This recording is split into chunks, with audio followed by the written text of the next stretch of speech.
మేము చాలా క్లియర్గా ఉన్నాం అని చెప్తున్నాడు ట్రంప్. ఇవాళ కాదు, వాళ్ళు దశాబ్దాల తరబడి ఉగ్ర కార్యకలాపాలను పెంచి పోషించారు ఇరాన్ వాళ్ళు. అణ్వస్త్రాలను తయారు చేస్తున్నారు. అందుకనే నేను ఫస్ట్ ఫేజ్లో వచ్చినప్పుడు నా సైన్యాన్ని బలోపేతం చేశాను, ఇప్పుడు సెటరైట్ చేస్తున్నాను అని చెప్తున్నాడు. అదే సందర్భంలో ఇరాన్తో యుద్ధం ఇప్పుడే ఆగే ప్రసక్తి లేదు.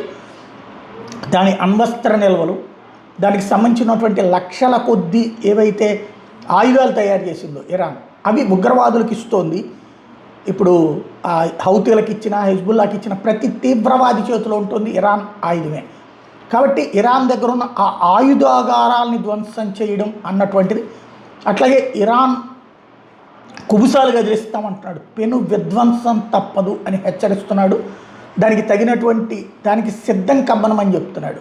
ఎట్టి పరిస్థితుల్లో వెనక్కి తగ్గబోమంటున్నాడు. అంటే యుద్ధం ఇప్పట్లో ఆగేది లేదని ప్రత్యక్షంగా ట్రంప్ తేల్చి చెప్తున్నాడు.